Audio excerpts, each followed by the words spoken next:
Hebreos 6.1, si me acompañan ahí, leamos todos por favor, del versículo 1 al 3, vamos a leer esos 3 versículos que esta mañana nos toca estudiar. ¿Lo tienen, cierto? La cuenta de 3, 1, 2 y 3. Por tanto, dejando ya los rudimentos de la doctrina de Cristo, vamos adelante a la perfección, no echando otra vez el fundamento del arrepentimiento de obras muertas, de la fe en Dios, de la doctrina de bautismos, de la imposición de manos, de la resurrección de los muertos y del juicio eterno. Y esto haremos si Dios en verdad lo permite. Oremos. Señor, te doy gracias por tu palabra, gracias que ella está con nosotros, la tenemos a la mano y podemos seguir sus instrucciones, Señor, y que eso realmente pueda estar en nuestros corazones para hacer tu voluntad, más que también solo el hecho de aprender, Padre. Eso es lo que tú quieres ver, vidas cambiadas, vidas que se someten a tu voluntad. Muchas gracias, Señor, por este tiempo. Ayúdanos a todos a comprender también la palabra de esta mañana. En nombre de Jesús. Amén. Quizás una pequeña introducción. Como ven ustedes ahí, es una pequeña escalerita de lo que hemos estado viendo, ¿cierto? Y si se han dado cuenta, hay un hilo rojo en todo Hebreo. ¿Cuál es? La superioridad de ¿quién? De Cristo. Y el autor quiere, de alguna otra manera, exponer y dar argumentación, contenido a la fe. Una fe que no tiene contenido, en realidad no sirve mucho. Nuestra fe tiene que estar basada en el contenido de la palabra y comprender la palabra. Si no, no sabemos para dónde va la micro y nos sirve cualquier micro. ¿Cierto? ¿Ha conocido usted personas que de repente están en una iglesia, después en otra, después en otra? Yo conocí muchos de esas personas, pero eso no hay acá, así que no hay problema, ¿cierto? No hay problema. Fíjense que empieza el autor hablando de que Dios habló en los antiguos tiempos, ¿cierto?, del Antiguo Testamento de muchas maneras y de muchas formas, pero en el presente nos habló de manera definitiva a través de ¿quién? Del Hijo, a quien constituyó heredero de todo y sigue hablando muchas prerrogativas acerca de Cristo. ¿Por qué? Y eso tiene que ver con su naturaleza, su estatus, ¿qué es? Es superior a ¿quién? A alguien que amaba mucho a los judíos. ¿Quién era? Pero en este caso, Moisés, ¿cierto? Era superior a Moisés. Recuerden que la carta está escrita a una audiencia esencialmente judía que estaba en peligro de ¿qué cosa? De volver al judaísmo, de abandonar a Cristo. Ese es el enfoque general de la epístola. Por eso es que Hebreos 13:22 dice: os ruego, hermanos, que soportéis ¿qué? Esta palabra de exhortación, que habla de exhortación por un lado, llamar la atención, pero también de decir, pero vamos, no se queden atrás, sigamos adelante. Hay una mezcla ahí en ese concepto de la palabra exhortación. Sigue el autor hablando de la misión de Cristo, ¿cierto?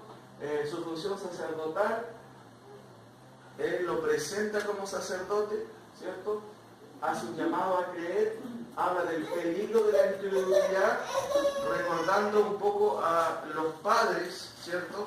En el capítulo 3, versículo 7, dice: por lo cual, como dice la Escritura, como dice el Espíritu Santo, si oyereis hoy su voz, no endurezcáis vuestros corazones, ¿cierto? En aquel entonces los judíos, a quien está haciendo referencia, endurecieron sus corazones. En el presente muchas veces hay personas que endurecen su corazón y no quieren escuchar la palabra de Dios simplemente. Y el autor también dice, como dice el Espíritu Santo, si oyeres hoy su voz, no endurezcáis sus corazones. Habla del reposo. Recuerden que Israel caminó mucho tiempo hacia un lugar, se llamaba la tierra prometida, que era el reposo, donde iban a poder comer leche y miel, ¿cierto? Cecina yanquiwa también, ¿o no? Y otro tipo de cosas, ¿cierto? Pero el autor va a avanzar y va a hablar del poder de la palabra, remitiéndonos al primer versículo, porque Dios habló definitivamente en Cristo. Pero él dice que la palabra es viva y eficaz. ¿Cuál? Esta palabra. La palabra encarnada es Cristo, pero la palabra escrita es las Escrituras. No hay una diferencia entre ninguna de ellas, porque este es el testimonio de Cristo. Y después finalmente el llamado a creer en Cristo, ¿cierto? En el versículo 4, él dice, 4:14, por tanto, teniendo un gran sumo sacerdote. Fíjense el clímax, teniendo o tenemos un gran sumo sacerdote. Noten aquí algunas cositas en la pizarra moderna que tenemos nosotros, ¿cierto? Al principio él dice que efectuó la purificación, versículo 1, versículo 3. ¿Quién efectúa una purificación en el contexto del Antiguo Testamento? Los israelitas, los profetas, los sacerdotes, los sacerdotes, ¿cierto? Hace una alusión después directa y dice, considerar, pensar, ¿en qué cosa? En el apóstol y sumo sacerdote. ¡Wow!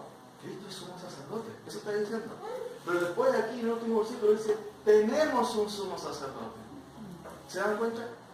Uno de los argumentos del autor es que Cristo, aparte de ser el Mesías, es sumo sacerdote, pero más que eso, es nuestro sumo sacerdote. Ustedes tienen sumo sacerdote, en el antiguo había montones, pero nosotros tenemos un sumo sacerdote. Entonces hay una línea también paralela a la superioridad de Cristo, que es esto, que tiene que ver con el sumo sacerdocio de Cristo. Ahora, en el versículo 1 al 10 del capítulo 5, el autor sigue argumentando acerca de quién es este sumo sacerdote. Y va a presentar, ¿cierto?, un argumento nuevo y necesario, porque hay un problema. Los sumos sacerdotes venían de una tribu, y esa tribu se llamaba la tribu de Leví. Pero tenemos un problema. Houston, decían los pastores, tenemos un problema. Jesucristo no era de la tribu de Leví, era de la tribu de... ¿Cómo entonces puede tener el derecho a ser sumo sacerdote si no es de la tribu de Leví? Cuando usted va a cobrar una herencia, tiene que tener el apellido de sus padres, ¿o no? Si no lo tiene, ¿le dan la herencia? No hay herencia. ¿Cómo Jesús puede optar a ser sumo sacerdote si no viene de esa genealogía? Entonces tenemos un problema. ¿Se dan cuenta? Y el autor dice, ¿cómo hacemos esto? Pues él va a presentar las razones de por qué Jesucristo tiene derecho a ser sumo sacerdote. ¿Y cuál es la razón?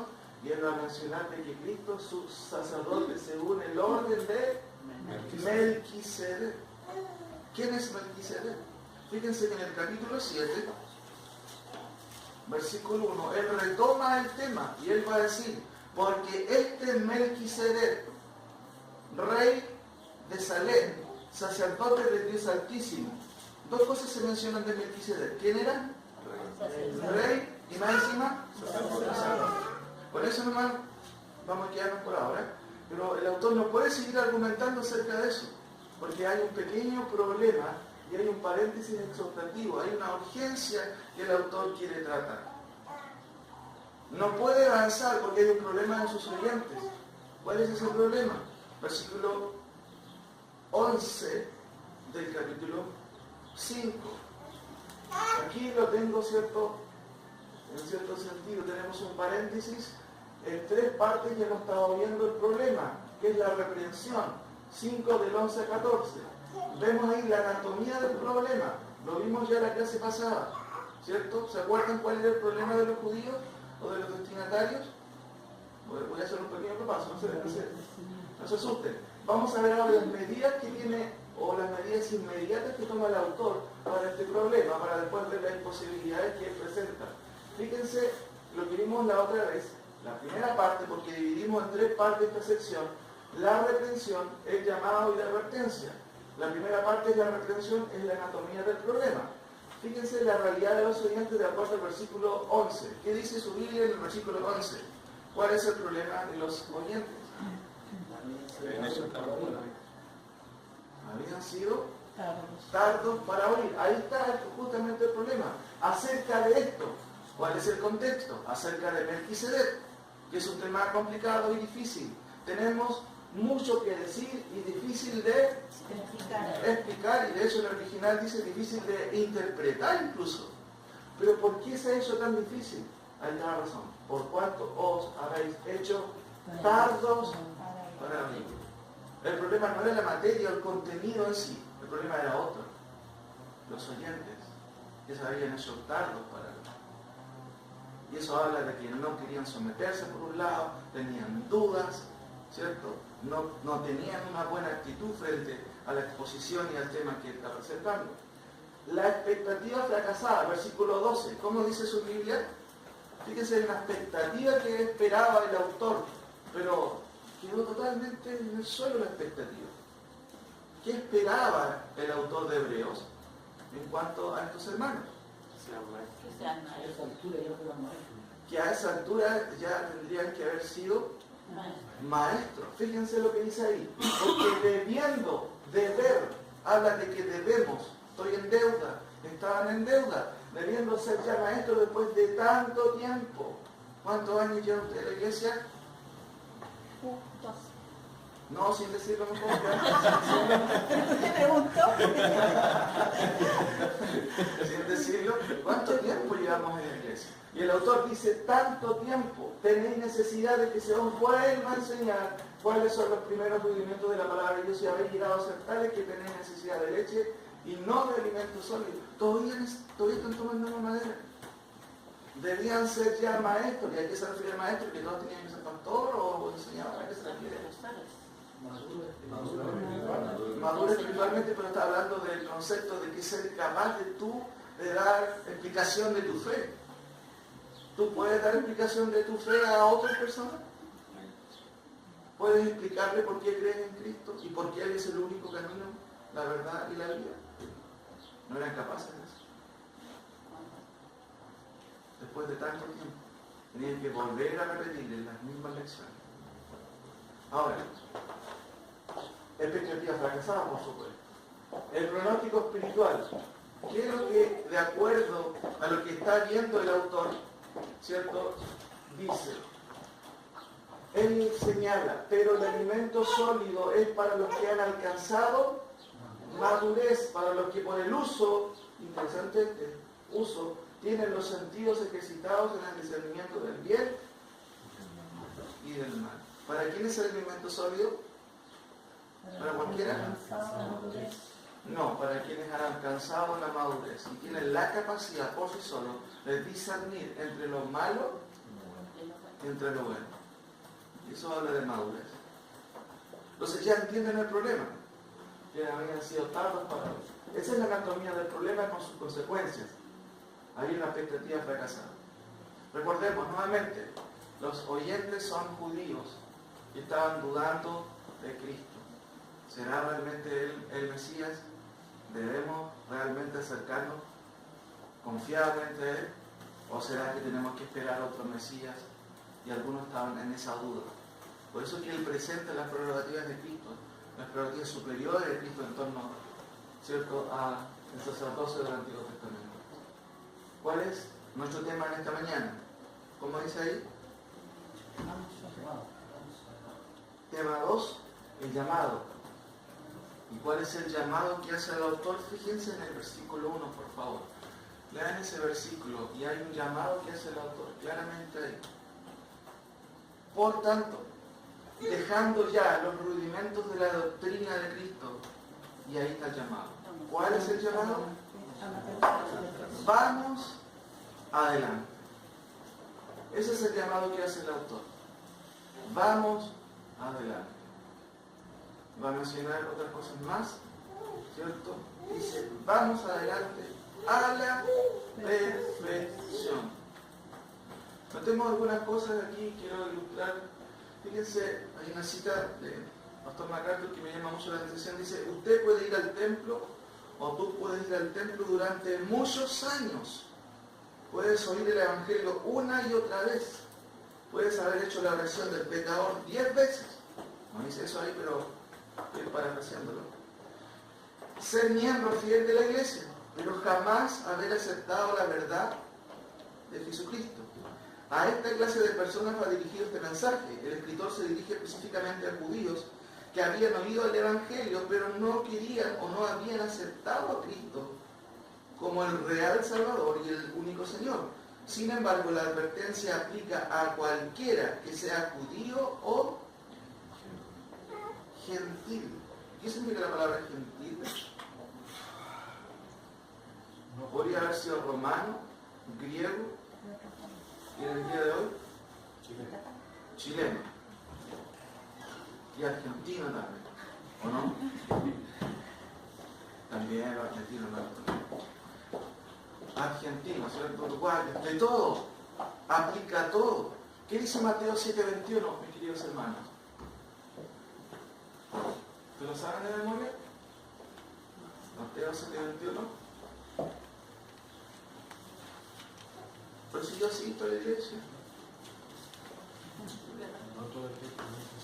No todo el que me dice Señor, Señor, entrará, sino ¿quién? El que hace la voluntad de mi Padre. En otras palabras, el que obedece mis mandamientos. No todo el que levanta la mano y dice, oh Señor, tú eres mi Señor. Eso es la expresión que está usando el autor ahí. Señor, Señor, en el original, repetir la palabra curios, que enfatiza la deidad, reconoce toda la doctrina de Cristo, que es el Señor, de esa clase de personas. Dice, no todo el que es exclusivo, el que realmente pareciera que es el mejor creyente, va a entrar en un reino de los cielos. No se confundan, dice, sino el que hace la voluntad de mi Padre que está en el cielo. Ahora, por tanto, dejando ya los rudimentos de la doctrina de Cristo, vamos adelante a la perfección, ¿cierto? La primera palabra, por tanto, es una pequeña preposición interesante ahí, o una conjunción de inferencia. Por tanto, como no existe la cama, no hay tabla. ¿Me entienden? ¿Saben a quién le dije eso? A Josué parece. Por tanto, como no existe esto, entonces sucede esto. Y en realidad esta es una preposición justamente de diferencia. Por tanto, ¿cuál es la idea? En vista de nuestro atraso, entonces, tenemos que hacer algo. ¿Cuál es el llamado? ¿Cierto? Hay el verbo ferometa, que significa vamos adelante. Pero hay algo interesante, porque si uno lo traduce literal, se escribe así. ¿Cuál es la diferencia? Es un verbo que está en voz pasiva. No en voz activa. En voz activa siempre se puede relacionar con la idea de hagan esto, como un mandato. Háganlo ustedes mismos. Pero una voz pasiva habla de algo, de una acción que me empuja. ¿Se dan cuenta de la diferencia? ¿Cuál es la idea? Una pequeña preguntilla. ¿Qué supone este mandato? Dejémonos llevar ¿hacia dónde? Hacia adelante, a la perfección. Porque dice vamos adelante. Es un llamado, parece imperativo, pero en realidad no es imperativo, es un subjuntivo. Y tiene la idea de dejémonos llevar hacia adelante. ¿Qué demanda eso de parte de ustedes? Porque yo les puedo mandar a hacer algo. Pero la idea no es que yo les mande, es que ustedes tengan algo que haga que ustedes personalmente quieran ir hacia adelante. ¿Qué demanda este mandato de acuerdo a una lectura más literal? Tenemos que abandonar nuestro deseo, nuestra voluntad y dejar que el Señor nos guíe. ¿Cómo se llama eso en una palabra? Tener. ¿Me ayudo?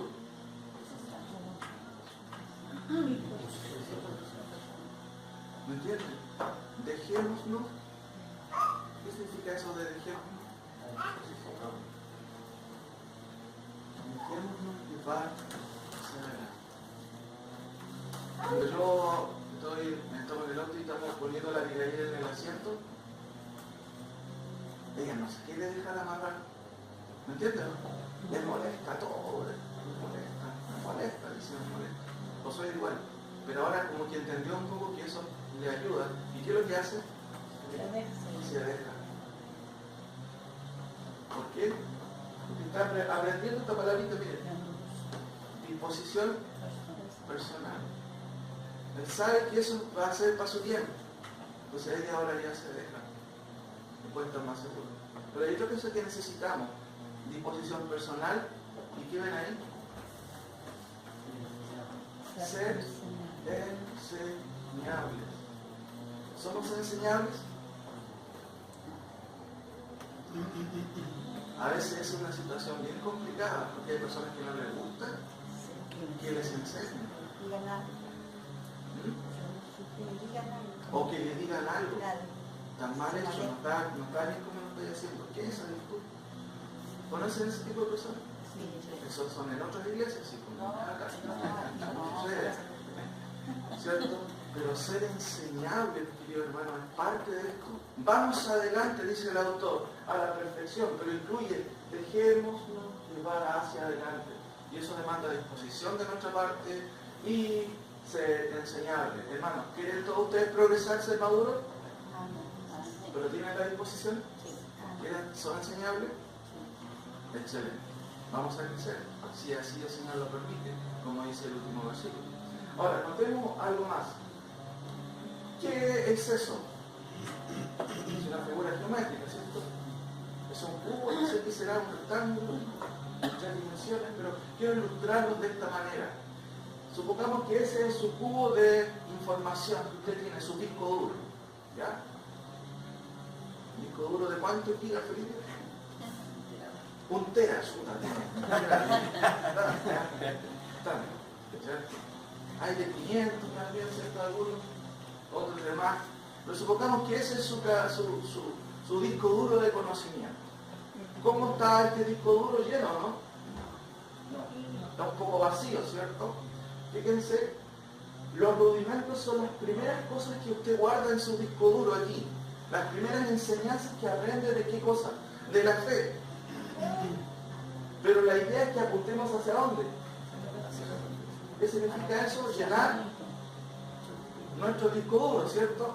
Y después, si tenemos posibilidad de adaptar otro, conectar otro. Pero la idea es que nuestra cabecita, nuestro corazón en realidad, nuestra mente se llene de la palabra del Señor. No solamente con las doctrinas básicas. Esa es la idea del autor que mencionaba, ¿cierto? Los rudimentos tienen que ver con el origen o con el comienzo, por eso usa la palabra arges, que siempre tiene que ver con origen o con comenzar algo. Y perfección está relacionado con un verbo que es telos, que habla de fin o de meta. El fin o la meta del autor es que estos hermanos lleguen a la perfección. Y aquí muchos se confunden porque en realidad perfección no se refiere a ser perfectos como muchas veces lo entendemos. ¿Quién es el único perfecto? Jesús es el único perfecto. Pero la perfección tiene que ver con otra cosa en este versículo y la mayoría de los versículos que hablan de los creyentes. Tiene que ver con madurez. Con eso tiene que ver. Ahora, notemos algunas cosas. Rudimento entonces significa principios elementales. También fundamentos basales o verdades fundamentales. ¿Ya? ¿Me puede mencionar usted una verdad fundamental del cristianismo? Cristo es Dios, ¿cierto? ¿Es una verdad fundamental o no tan importante? Fundamental. Díganme otra verdad fundamental. Nuestro Salvador. Muy bien, la Trinidad. Pero en cuanto a Cristo hay otras que son más fundamentales, si no sería vano esto. Nuestro Salvador. ¿Qué es nuestro Salvador? Fíjense, hay una parte donde Pablo dice que si eso no existe, vana es nuestra fe. ¿Cristo resucitó? ¿Es una doctrina fundamental o secundaria? ¿Podemos cuestionarla? Fundamental. Si Cristo no resucitó, vamos para la casa. Vamos perdiendo tiempo aquí. Eso es una doctrina fundamental, la doctrina básica. ¿Ya? La perfección, ¿a qué se refiere?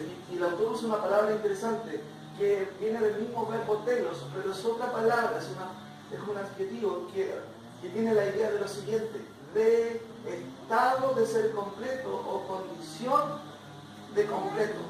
No el hot dog, ¿ya? No ese completo, sino de llegar a la meta, de tener una capacidad, un estado de, ¿cierto? De decir, es como cuando uno le echa benzina al estanque, ¿cierto? Full. Pero la idea tiene que ver con estado o condición de ser completo. ¿Y esto tiene relación a qué cosa? Como leen ahí, madurez espiritual. Y la madurez espiritual siempre tiene dos enfoques. conocimiento de la palabra del Señor y se acuerdan de la otra. Tú puedes tener tu cabeza hinchada con tanta teología. Y eso tiene que ver con el carácter cristiano. Tú puedes saber mucho de teología, pero a lo mejor tu carácter es horrible. Siempre la madurez apunta a esos dos lados. Madurez y conocimiento de la palabra, pero mi carácter tiene que ser moldeado por la palabra. Si creo en la palabra, mi carácter va a cambiar. Ya no voy a responder como respondía antes. No voy a contestar como contestaba antes. Voy a ser sumiso.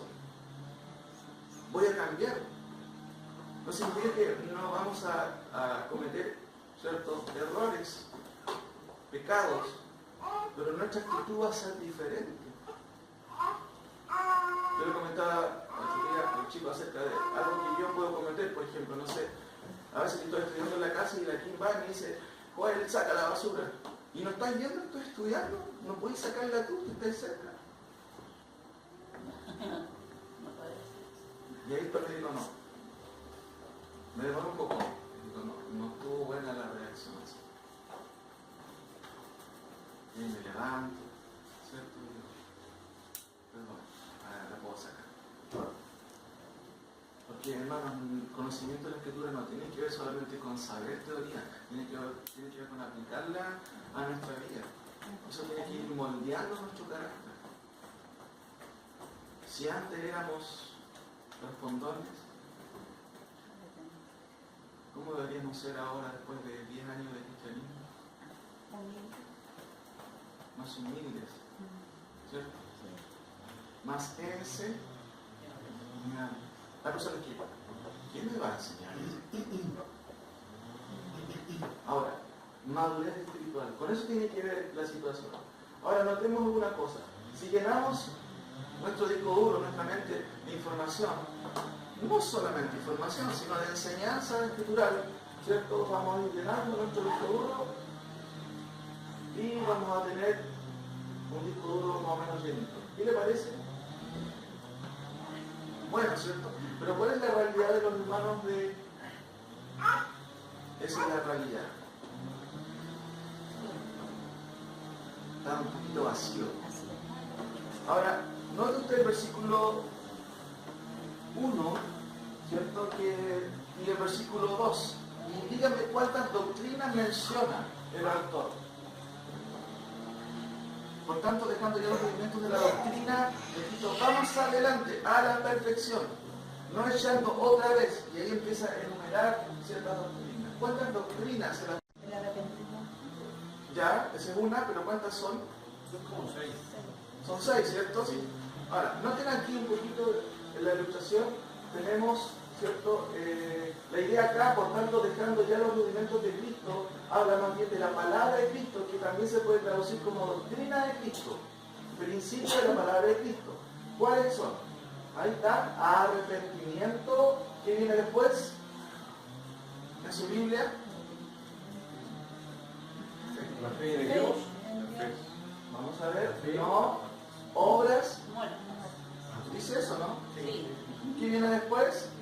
de la fe en Dios. La fe en Dios, ya tenemos 3, ¿cierto? Grandes doctrinas que vienen después.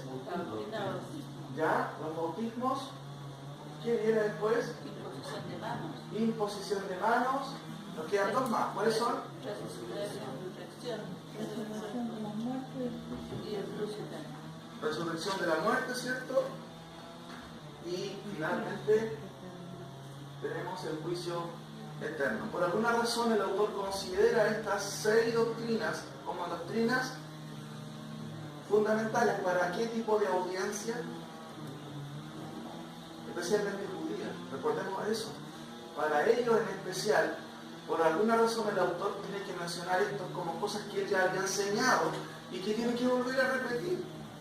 Por eso es que él dice, el autor, bueno, la idea no es volver a repetirlo, porque lo que está haciendo es lo siguiente, está haciendo un llamado a seguir adelante y no echar otra vez el fundamento de todas estas cosas.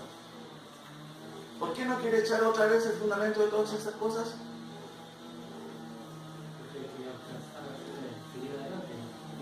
lo había, porque ya lo había hecho, ya lo habían aprendido, ya lo había enseñado. ¿Cómo vamos a volver a repetir esto? ¿No se acuerdan que lo vimos tal año, dice el autor?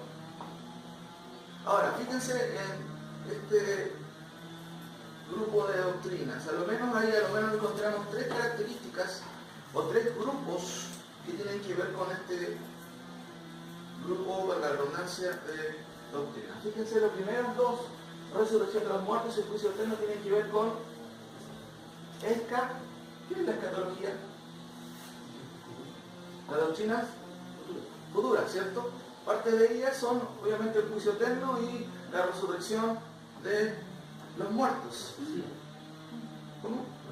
Sí, la profecía. La resurrección de los muertos, ¿cierto? En el Antiguo Testamento también en cierto sentido es una enseñanza, aunque no es tan explícita como en el Nuevo Testamento. Pero Jesús dijo en el Nuevo Testamento: yo soy la resurrección y la vida. ¿Y qué sigue después? El que cree en mí, aunque esté muerto, vivirá. ¿Cómo es eso posible? Porque había un grupo de judíos que no creían en la resurrección y que de alguna otra manera eran parte de todo este paraguas del judaísmo y influenciaba a los creyentes a volver al judaísmo y también a ciertas enseñanzas. Los fariseos creían en el libre albedrío, pero había otro grupo de judíos que no creían, ¿saben en qué cosa? En la resurrección. ¿Quiénes eran? Exacto. Los saduceos. Lo más probable, los destinatarios de esta epístola escuchaban a sus hermanos judíos diciendo: pero Juan o Pedro, no existe la resurrección de los muertos. Pero el autor de Hebreos dice: esto ya lo pasamos. ¿Y hay resurrección de muertos? ¿O no lo hay? Sí lo va a haber. No se olviden, no se confundan con lo que dicen los saduceos. Hay resurrección de los muertos. Jesucristo dijo: yo soy la resurrección y la vida. El que esté muerto, cree en mí, aunque muera, va a resucitar. Juicio eterno. El Antiguo Testamento también enseñaba un juicio eterno. El 16:3, por ejemplo, dice lo siguiente: porque Dios traerá toda obra a juicio juntamente con toda cosa encubierta, sea mala o sea buena. En el Antiguo Testamento, en la mayoría de las veces se menciona la palabra Seol o Sheol. Todas las personas que morían iban a ese lugar. Pero no había mucha clarificación en cuanto a si había una separación o no. Cristo, ¿cierto?, en el Nuevo Testamento nos va a hablar del paraíso o el seno de Abraham, ¿cierto? En donde entendemos que los creyentes del Antiguo Testamento iban, pero había otro lugar en el Seol, en donde era el lugar para los malos. Cuando se abre la tierra, por ejemplo, en el Antiguo Testamento, cuando los hijos de Coré se rebelan ante el liderazgo que Dios puso en Moisés, ¿qué pasó? La tierra se abrió y fueron directos ¿a dónde? Al Seol. ¿Fueron al paraíso, al seno de Abraham? No. Fueron, ¿cierto?, al Seol, al lugar, ¿cierto?, de oscuridad, digámoslo así, al lugar de prisión. Ahora, en ese sentido, el juicio eterno tiene que ver claramente con que va a haber, valga la redundancia, un juicio eterno. Sin embargo, para los creyentes, dice Romanos 8:1, ninguna condenación hay. ¿Para quiénes? Para los que están en Cristo. Y eso habla de posición. Para los que están en Cristo no hay ninguna condenación. Muchos de ellos estaban dudando, pero ¿realmente vamos a ser librados de ese juicio? Y él dice: sí, hemos hablado de la resurrección de los muertos y hemos hablado del juicio eterno. Ahora, ¿qué tienen que ver, mis queridos hermanos, estas dos cosas? El bautismo o los bautismos con la imposición de manos. ¿Con qué clase de, de ítem tiene que ver eso? ¿Con qué está relacionado? Y la pregunta es un poco difícil. Tiene que ver con esto. ¿Qué dice ahí? La religión judía es una religión, mis queridos hermanos, de ritos y rituales. Y la Iglesia Católica también es una religión llena de rituales. Y el autor tiene que aclarar un poco la cuestión de los ritos. La palabra bautismo en el original es baptizo, singular, que habla del bautismo cristiano, pero aquí se usa una palabra griega en plural, bautismos. La S final no es plural en el original, en castellano sí, pero se usa el plural. ¿Y por qué se usa el plural? Porque se refiere a toda la clase de lavamientos que había en el judaísmo. Imagínense, si ellos eran judíos, fueron desde niños enseñados en un montón de ceremonias acerca de lavamientos, de bautismos, ¿cierto? Que tenían que ver con rituales. ¿Ustedes creen que después de 2000 años a ellos se les borró al tiro toda esa formación? Una persona que ha estado toda la vida en el catolicismo, ¿ustedes creen que de la noche a la mañana se olvida de todo eso? No. Aquí tenemos varias hermanas que eran católicas, ¿cierto? Pero han pasado ya varios años y ya ustedes tienen clara la situación y la película. Pero personas nuevas que llegan del catolicismo, ¿no tienen confusiones, sí o no? Sí, tienen confusiones. Entonces, muchos de estos judíos tenían un montón de confusiones. ¿Basta solamente un bautismo? Decían ellos. El bautismo, obviamente, la identificación con Cristo. ¿Y qué decían los creyentes? Sí, no necesitas más. Necesitas cumplir con el bautismo. ¿Y qué más? Y fueron dos mandatos que dio el Señor. ¿Cuáles son los dos mandatos que dio el Señor a la iglesia? Bautizar, participar de la cena, ¿cierto? ¿Qué más? Bautismo de niños.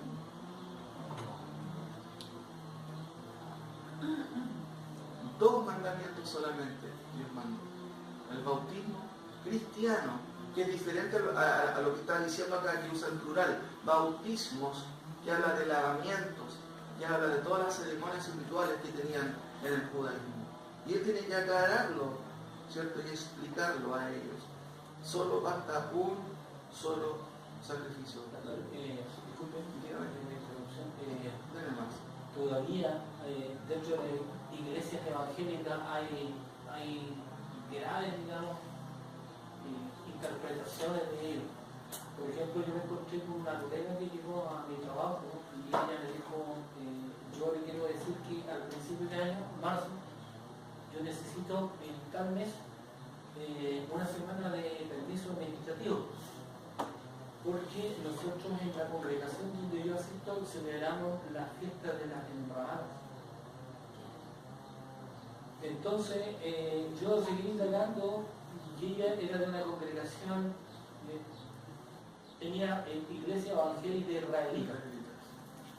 Entonces estuve conversando harto rato con ella, pero ellos celebran todos los años parte de la fiesta judía, cosa que no corresponde en este momento. Entonces, por eso digo que hay algunas interpretaciones que no caben, digamos, al caso nuestro. Incluso es más, digamos, hay hermanos dentro de la iglesia evangélica muy cercanos que dicen que la experiencia del bautismo son dos. Una es el bautismo en agua y la otra es el bautismo del Espíritu Santo, que es posterior a cuando el Señor lo salva. Entonces, a veces entre nosotros muchas veces tenemos claro este tipo de doctrina. No, gracias, hermano, muy buena acotación. De hecho, uno de los problemas que hemos tenido desde el comienzo en muchas iglesias rurales es que mucha gente cree que el bautismo salva. No, mi hijo ya se bautizó y el hijo anda en Egipto y mi mamá cree que está salvo. ¿El bautismo salva? No, el bautismo no salva.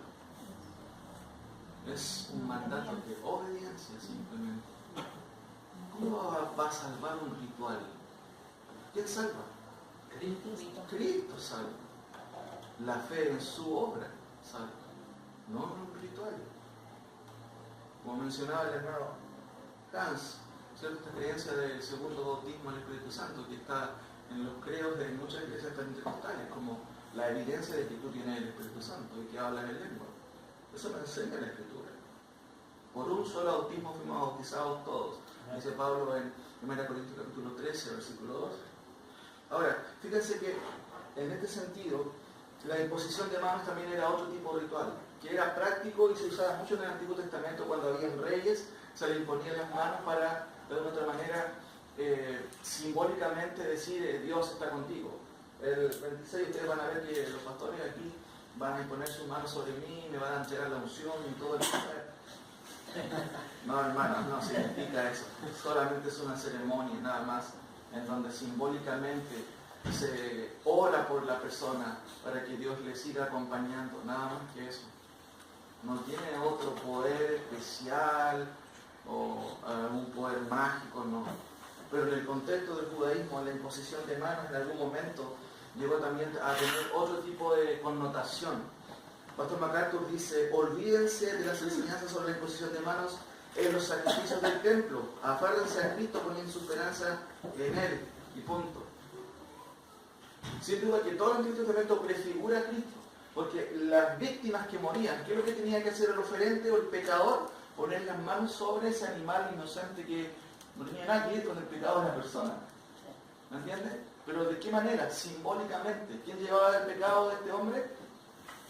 El animal que moría. Juan el Bautista, cuando aparece en la escena, dice: he aquí el Cordero de Dios que quita el pecado del mundo. ¿Jesús era un cordero? No, ¿cuál es la idea? De que a través de su sacrificio nosotros podemos, ¿cierto?, ir al Padre. Y Cristo, a través de su sangre, cubre nuestros pecados. Entonces la imposición de manos también llegó a ser, en cierto sentido, casi más importante en algunos sentidos, el ritual en sí, o estos dos rituales, más que la persona de Cristo. Por eso es que él habló muy bien del bautismo y la imposición, aclaró todos estos puntos. Ahora, mis queridos hermanos, ¿con qué tiene que ver la palabra arrepentimiento, obras y fe? No me lo diga al tiro, piénselo un poquito. ¿Con qué tiene que ver? Con algo fundamental en la doctrina cristiana. Doctrinas básicas: arrepentimiento, fe y obras. De hecho, aquí obras muertas no mencionan. ¿Con qué tiene que ver? ¿Qué es lo que deberíamos aprender nosotros en primer lugar? La doctrina de la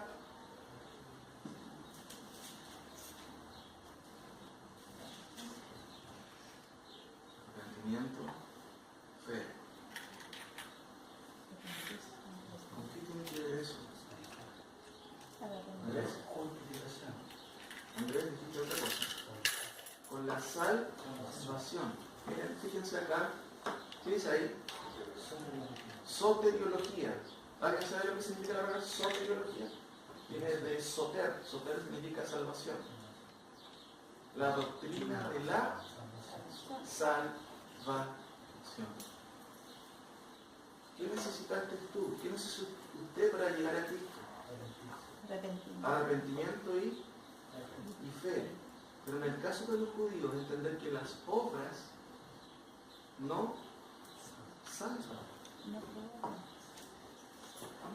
Bueno, el pastor Sugiel dijo: si en realidad somos salvos por una obra. ¿Se acuerdan? Sí.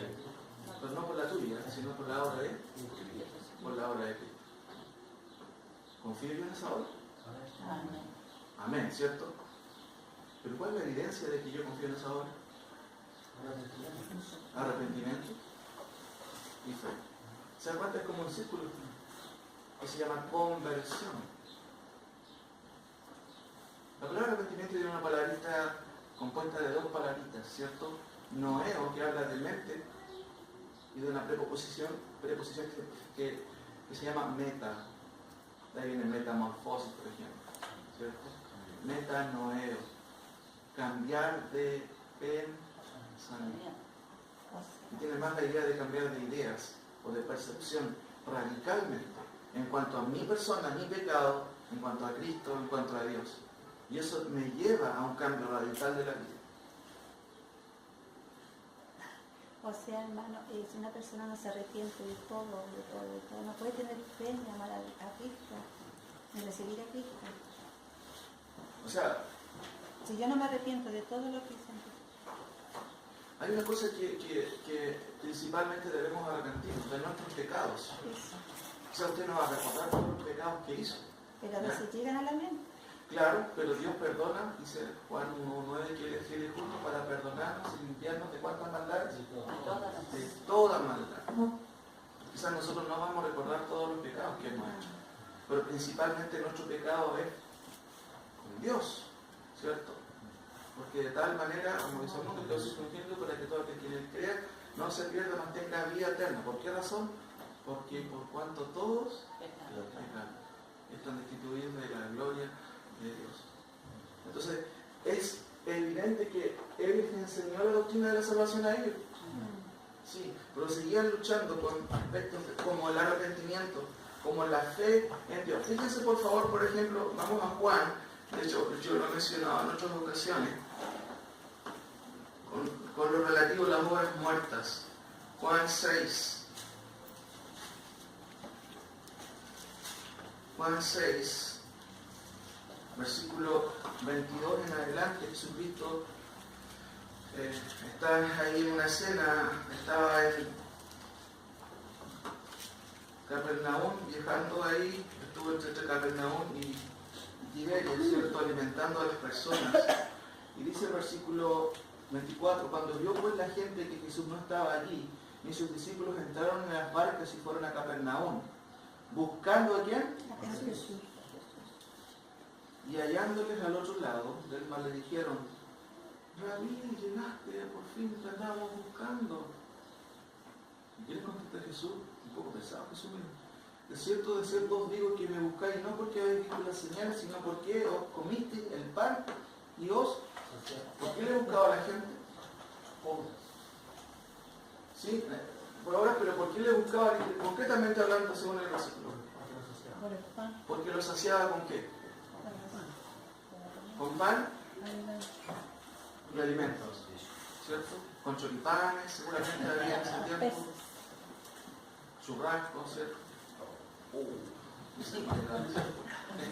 ¿Y quién no quería ir a ver a Jesús? Porque Él alimentaba a las personas. Vamos, aquí llegó un profeta, vamos. ¿Quién es? No importa, vamos, está regalando. Como regalan al calendario, ¿se acuerdan? Pero fíjense lo que dice Jesús. Respondió Jesús y les dijo, de cierto, ustedes me buscan no porque vieron las señales. Las señales nunca fueron un fin en sí mismo. Eran señales que apuntaban a qué cosa. A las señales en sí, porque en el día de hoy hay iglesias que buscan las señales. Pero la señal es una señal. Cuando uno va en la carretera y dice 100 por hora, ¿qué es eso? Señal. ¿Cuál es la idea de esa señal? Que baje la velocidad. Muy bien, que baje la velocidad, ¿cierto? Claro. ¿Por qué me miran así, hermano? No sé si respetan. Bueno, ya. Que la señal apunta a Cristo. Apunta a Cristo. No es el fin de la señal. ¿Cierto? Y Él dice, ustedes me buscan no por las señales, sino porque comieron pan y se saciaron. Miren lo que dice el 27. Es un verbo ahí en imperativo. Trabajad, no por la comida que perece, sino por la comida que a vida eterna permanece, la cual el Hijo del Hombre os dará, porque a este señaló Dios el Padre. Fíjense la segunda doctrina, fe en Dios. ¿Qué está diciendo aquí el versículo? Que Dios señaló a quién. A Jesús. Entonces, si ustedes creen en Dios, ¿van a creer en quién? En Cristo. Si creen en Cristo es porque están creyendo en quién. En Dios. Porque a este señaló Dios. Miren que le responden los genios aquí judíos. Entonces le dijeron, miren lo que están pensando. ¿En qué están pensando? En hacer cosas. ¿Eso está relacionado con qué cosa? Con obras. Miren, ¿qué debemos hacer? Una pregunta, ¿qué debemos creer? ¿Qué debemos hacer para poner en práctica las obras de Dios? Jesús les dice, respondiendo Jesús, les dijo, esta es la obra. Fíjense bien en esto. Esta es la obra, que creáis en el que Él ha enviado. ¿Le hago otra vez la pregunta? ¿Se me dice? ¿Creer es una obra? ¿Cómo dice el versículo 29, la segunda frase? Esta es la obra. ¿Y qué sigue después? Que creáis en el que Que creáis en el que Él ha enviado, que crean en Cristo. ¿Creer es una obra? ¿Cómo dice su Biblia? Esta es la obra de Dios, que creáis en el que Él ha enviado. ¿Por qué no es una obra? Si Él está diciendo, esta es la obra, Porque es la obra de Dios. Nosotros debemos creer. ¿es la obra de quién? De Dios. De Cristo. Pero Él está diciendo, esta es la obra, independientemente que sea de Dios, que haya enviado a Cristo. Porque dice, esta es la obra. Fíjense en qué consiste la obra. No consiste en que Él haya enviado, sino en que crean en esto. Por eso yo estoy preguntando, ¿creer en el que Él ha enviado es una obra? Porque esa acción es la fe. ¿Se acciona, dices tú? Esa acción es la fe. Ya, esa acción es la fe. Pero no me han contestado Pero todavía. la obra Sí, que es una obra. es una Creer obra es que una obra. creer en Sí, Dios. así dice aquí en la Biblia. Dice aquí, dice la hermana, ¿cierto? Yo creo. Hermana Sofía, ¿usted cree que creer es una obra? ¿Está con No duda? me ¿Está con duda? parece que creer es una obra, pero Porque por gracia soy. salvos. Por gracia soy Dice que salvo. después. No por obra, para No. No por obra. Entonces, ¿cómo Jesús está diciendo aquí? Esta es la obra de Dios, que creáis en el que Él ha enviado. Creer es una obra. No. ¿Qué dice Romanos 4:4, 4:5? Vayan ahí, por favor. Y no me digan nunca más que creer es una obra, porque no es una obra. No, si no es una obra. Por supuesto que no es una obra. Pero ¿por qué Cristo está diciendo que esta es la obra de Dios? Vamos a explicarlo. Romanos. Y es una obra de Dios. Y no es una obra mía hacia Dios, no es una obra de Dios hacia mí. Sí, pero fíjate, respondiendo a lo que se les dijo, porque ellos están pensando en qué debemos hacer Sí. obra. Sí. Y el texto dice, esta es la obra de Dios, ¿cierto? Sí. Que creáis en el que Él ha enviado. Está incluido el que el creer también es una obra. ¿Me entiendes? Independientemente sea una obra de Dios. ¿Qué dice Santiago 4:4 y 5? Alguien que lo lea con voz fuerte y clara, por favor. Porque si Abraham fue justificado por las obras, tiene de qué gloriarse, pero no para con Dios. 4:4 y 5. Pero al que obra no se le cuenta el salario como gracia, sino como deuda.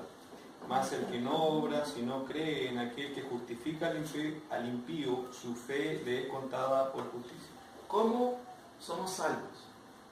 La fe. ¿Por obra o por fe? Por fe. ¿Por fe en quién? En Jesucristo. ¿Y qué pasa? ¿El que hace obras, se le cuenta eso como justificación? No, como deuda. No. Entonces, ¿creer es una obra? No. No. No es una obra. Por fe no es comprado. Porque Jesucristo entonces dice que esta es la obra. Que creáis en el Hijo o en el que Él ha enviado. O esta es la obra que hizo Dios, ¿cierto? Que creáis en el que Él ha enviado. Hermano, lo que está haciendo Jesús es un poco irónico. No sé si me entienden la retórica de la ironía. ¿Se acuerdan cuando Elías está hablando con los profetas de Baal? ¿Se acuerdan de esa figura? Cuando él hace una competencia, digámoslo así, con los profetas. Sí, y él empieza a decirle, oh, ¿qué pasa? No se escucha. Juan está durmiendo, Juan viene de camino. Eso es ironía, mis queridos hermanos. Y el día que hace en su sacrificio, incluso llega a mojar a los animales. ¿Y qué sucede? Cae fuego del cielo y queda revelado quién era el verdadero Hijo de Dios. Lo que está diciendo Cristo es, en cierto sentido, es una ironía. Porque los judíos lo único que pensaban era, recuerden, ¿en qué cosa? Obras. Entonces Jesús le dice, vengan, ¿saben cuál es la obra? Imaginen los ojos de ellos. ¿Cuál es esa obra? Vengan.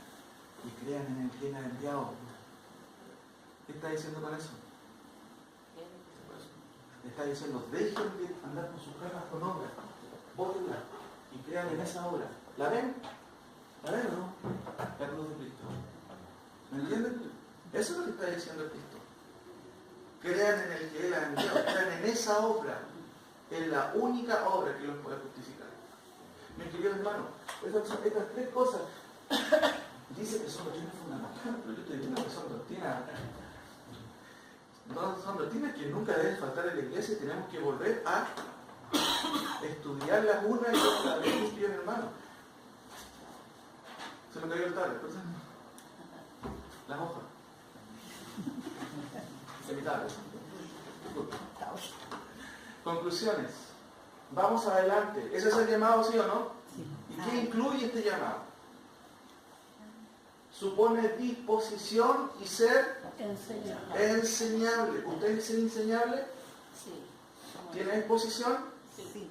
Qué bueno, hermano, porque hay que construir atrás una casa grande. Sí, básicamente. Bueno, Es que las mujeres decimos así, pues los varones no dicen nada. bueno, está calladito, Sí, ¿cierto? pues las Por mujeres alguna llevamos la razón. delantera. Bueno, segunda cosa, la leche es esencial, pero es solo para los bebés recién convertidos. Sin embargo, no se llega a la madurez por seguir tomando leche. Para crecer y madurar se necesita alimento sólido, o sea, doctrina más. El profesor Bayer dice eso. Usted no puede seguir avanzando o madurando si sigue tomando leche. ¿Alguien sigue tomando leche aquí o no? La leche sirve para los adultos. Yo tomo harta leche. Pero no sirve. Porque el calcio se necesita, se adhiere cuando uno es bebé, algo así. Bueno, no me meto en eso porque no soy experto en eso. Quizás más, pero evidentemente para crecer no podemos seguir tomando leche, ¿sí o no? Necesitamos proteínas, carbohidratos. Un bebé puede tomar eso, puede comer eso. No. Papas, puede comer. Carne. No puede comer. Hasta después de Pero todos los días tenemos que estar. Hasta después de cuánto? de los 6 meses. Después de los 6 meses, chuta, ya. Bueno, esa es una conclusión. Tercera conclusión, no se trata de olvidar la doctrina o las doctrinas básicas. No, hermano, no se trata de olvidar, estudiamos las doctrinas, ya eso ya el tiempo pasado, ahora estudiamos ya. No, porque son fundamentos o son las cosas básicas. No se trata de olvidarlos, ¿cierto? Sino se trata de seguir con la construcción. Recuerden que aquí usa dos figuras.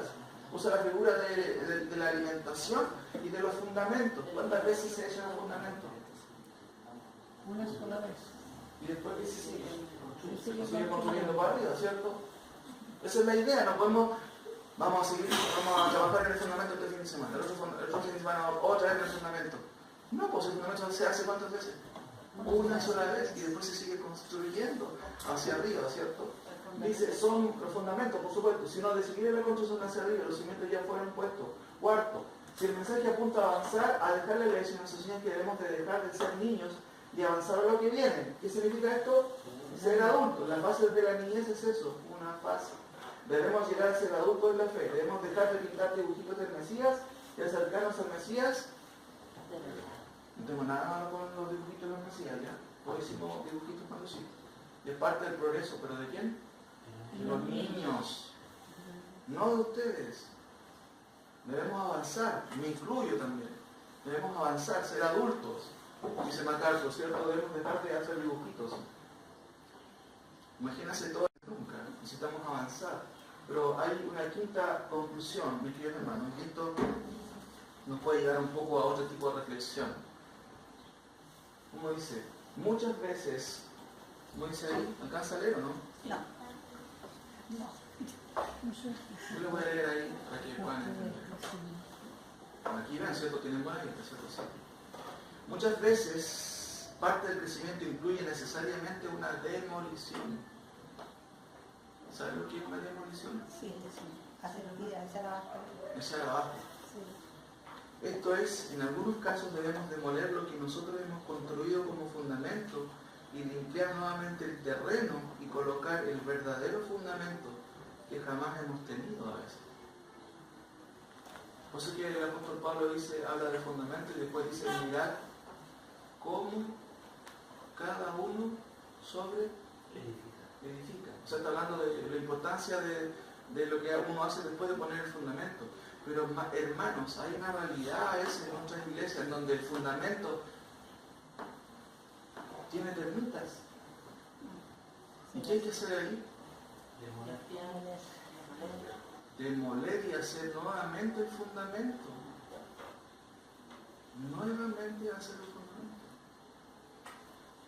Hermanos, tenemos que tener cuidado en ese sentido. Muchas veces nosotros hemos creído cosas que no son escriturales y bíblicas y hemos fundamentado muchas creencias erradamente.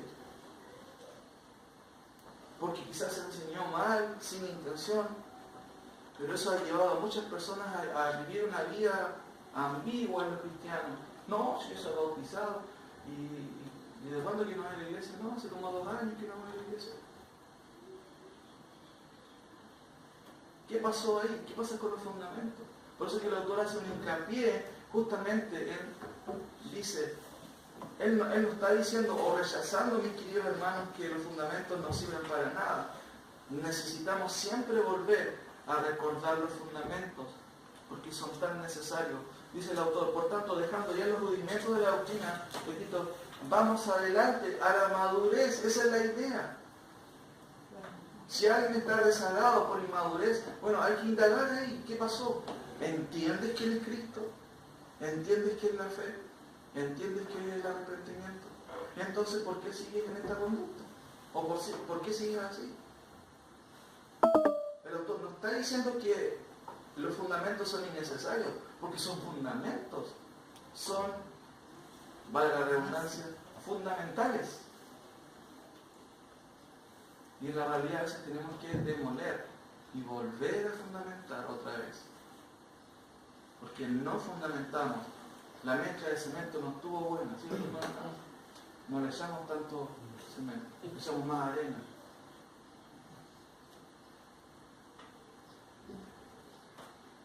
¿Cuál es el llamado entonces? ¿Vamos hacia dónde? Hacia adelante. Hacia adelante. Hermano Carlos dice, parar, ¿cierto? Parafraseando un poco su idea, dice que parar es retroceder. Un creyente que para, no solamente está de vacaciones, lo más probable está retrocediendo. No debe ser eso. Parar es descender, dice él. Interesante. Un creyente, ¿qué es lo que debería hacer? Sí, Avanzar. avanzar. ¿Importa la velocidad o no? No, no es importante. Puede ser lento o puede ser rápido, pero tiene que avanzar. Firme hacia adelante. Exacto, muy bien, hermano. Firme y adelante. ¿Cuál es el llamado entonces? Vamos adelante. ¿Qué significa eso? Dejar la inmadurez. Vamos hacia la adultez espiritual. Esa es la idea. Y la adultez espiritual incluye conocimiento de la palabra del Señor, pero también otra cosa, acuérdense. Yo lo mencioné. El carácter de mi vida. Yo conocí a Manuel hace 15 años atrás. A mí se podía hablar con él. Pero ahora ha cambiado, su carácter es diferente. ¿Qué pasó? Maduró, ¿cierto? Maduró. No solamente, mis queridos hermanos, conocimiento de la palabra le importa al Señor. Él quiere que tu carácter cambie. Él quiere que mi carácter se moldee más al carácter de Él. Mucho que cuesta eso, ¿no? A veces doblegarse uno cuesta. Pero es parte de lo que está incluido. Sin embargo, y con esto voy terminando, ¿cómo dice el versículo 3? Y esto es si Dios en verdad lo permite. ¿Ustedes creen que Dios quiere realmente que ustedes crezcan? Amén. Por supuesto. El autor no está negándolo, está diciendo Dios es soberano. No está diciendo que Él no lo quiera. Él está reconociendo la soberanía de Dios y la necesidad que tenemos de Dios que nos ayude a avanzar. Claramente la palabra de Dios dice que comenzó la buena obra en vosotros, la va a dejar a media, ¿cierto? La perfeccionará hasta el día de Jesucristo. Que el Señor nos ayude, mis queridos hermanos, a avanzar, a madurar en el Señor.